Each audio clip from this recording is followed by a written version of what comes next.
they all gathered up. And so they started, because we fight different than the U.S. Army fought at that time. We fight different. It's just going in, coming out, going in, coming out, you know.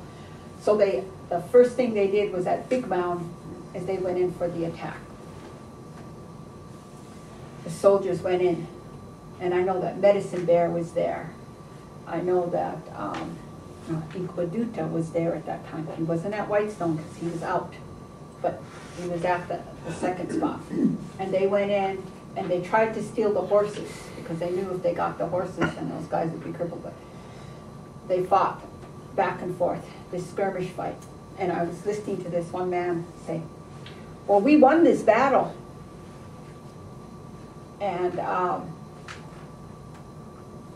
do you figure that? Well, we were the only men standing on the battlefield. And yet you talk to the tribal people and they say they won that battle because they went in, they took some of their horses, they killed some of their people, and they didn't have any wounded. So they won. But it's just a different concept of how wars are. Then they go to the next place called Dead Buffalo Lake.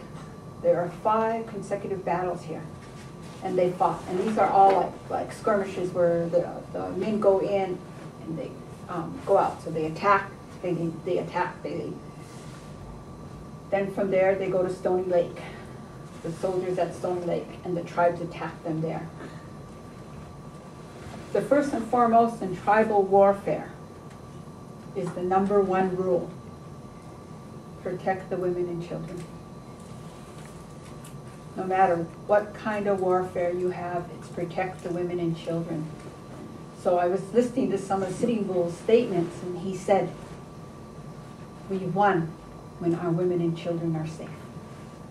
And so with Stony Lake, Dead Buffalo Lake, and Big Mound, the tribes consider them, they won because they were able to protect the women and children, and they didn't lose any women and children. They have these battles listed as a won for the United States in the Civil War. But as I look through them and the strategies and everything, the tribes won according to our thing, because Whitestone was not a battle. Whitestone was a total massacre. So they only talk about these, but they never talk about the next one, which is called Apple Creek. Why? Because the cavalry totally lost there. And what happened at Apple Creek was they chased them all the way to Apple Creek, which is just by Bismarck. And the warriors held them back. They kept pushing the cavalry back, kept pushing the cavalry back, and got all the women and children across the Missouri River. And once they got everybody across the Missouri River, the soldiers could not follow them, and they were safe. And so they don't record that battle at all because they lost. They suffered casualties. So you'll never hear about Apple Creek. It's because it was a total loss for the cavalry. So with this started in the summer months. So after Apple Creek, the soldiers were a little bit defeated, little bit depleted, because they talk about one of their problems they had was no water. They could not find the water. So coming across from Whitestone all the way, that is the major complaint of the soldiers, was every time they found a spot for water, it was alkali water, bad water, they couldn't drink it.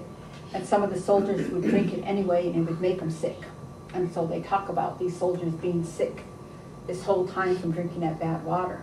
So by the time they got to the Missouri River, they were depleted. Their strengths were depleted, and then they just lost at Apple Creek.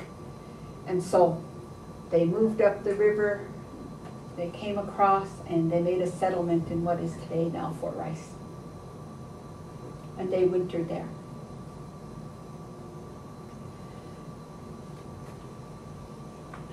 As they wintered that first winter, there was constant people who attacked that small it was mostly tents and stuff at Fort Rice and that small camp at Fort Rice. Coming that next year, Solly and them all went back to Washington and said, we still got to make these Dakotas pay. They did not tell the people that they were chasing the wrong people. They did not tell anybody that they were wrong. But if you read the old documents of anything wrote by non-Indians about this battle, they say, Inkpaduta was a strategist. Inkpaduta fought at Whitestone. Inkpaduta, you know, so, and it's just like, as I was reading all this, I was like, oh my God, what a man. He just peered 500 miles each time from where he was. Because Inkpaduta was not the main person. He was a part of the group, and you guys know why. Because Inkpaduta's nephew was Gall. Gall's mother is Inkpaduta's sister. Inkpaduta's other sister married a bull ghost, and Bessie Bull Ghost married an antelope here. Wow.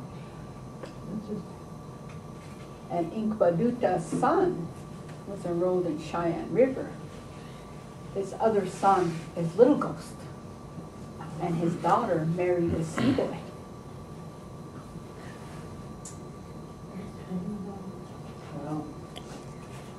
All of these events and all of these marriages took place between Whitestone to Killdeer. I think that's pretty cool. Oh, yeah. Because, you know, although we're talking about this massacre, which was really bad, and we're talking about these battles, there was also life going on. There was marriages going on, there was births going on, there was existence going on, there were struggles going on. I put in that book the list of the survivors of Whitestone. When they actually came, it was mostly women and children, widowers, hundreds of them. So I'll go back to Whitestone. When Big Head and his people were surrounded and taken captive, that next day after the battle, the massacre, the troops were detailed to march them to the river. And they marched the people to the river. And they had wounded, and as they were marching, I was reading some of this stuff. I'm shortening it up, I know, because sometimes, you know, you read some of this stuff and it's so bad that it just hurts your insides. But it talks about, oh, they found this baby on the battlefield. Well, there's really nobody to take care of it, so they threw it out of the wagon. So-and-so is wounded. So they just shot him and left him. So as they're taking these people across, they're leaving bodies from Whitestone all the way to the Missouri River. It's bad, but it gets worse. So they get to the river and they have a steamboat come and they load all of these prisoners of war onto the steamboat. And they take them to a place called Crow Creek, which was and is the only reservation that is a prisoner of war camp that became a reservation. Crow Creek was not established by any treaty. It was the prisoner of war camp that became a reservation. The people of Crow Creek are a mixture of Lakota, Dakota, Nakota, Winnebago, Omaha, all the people who were put in that prisoner of war camp. So they sent the people to the camp. And the conditions were really bad there. There was no food. There was a Reverend Wilkins who went down with the people because they were bringing people from Fort Snelling and they were bringing people from Iowa all to this camp. They were bringing people into Nebraska to this camp. And they brought all the Yanktonais to this camp. And there was no food. So I remember reading what they made for the people was called cottonwood soup. And they called it cottonwood soup because they had a big square container made out of cottonwood planks. And in there, they threw rancid pork, water, flour, and made this gruel, and that's what they fed the people. Even though I cooked crostoli today, Indian people at that time really couldn't digest pork. Pork's not indigenous to America, and so our bodies couldn't digest it. So what was happening with them feeding that flour, water, pork mixture to the people was the people became very ill. Many, many babies died. And then the soldiers would come into the camp and pick up all the 10 to 16-year-old girls and drag them into the fort. And when they were done, they would throw them out of the fort. So I was reading passages about how the soldiers were laughing because they would just take a woman naked and throw her out and close the door of the fort. We're done with her now. In the middle of winter. There were a whole slew of women who just froze to death over there. I remember Ambrose telling us about some of his Inas had taken, they were released from the fort, so they went in by the banks of the river and dug out into the banks and got in there to keep warm, to try to survive. They were suffering from severe starvation, abuse, and no hope. They had no idea when they were going to be released from the prisoner of war camps. So, from 1873 to 1879, our people stayed in the prisoner of war camps.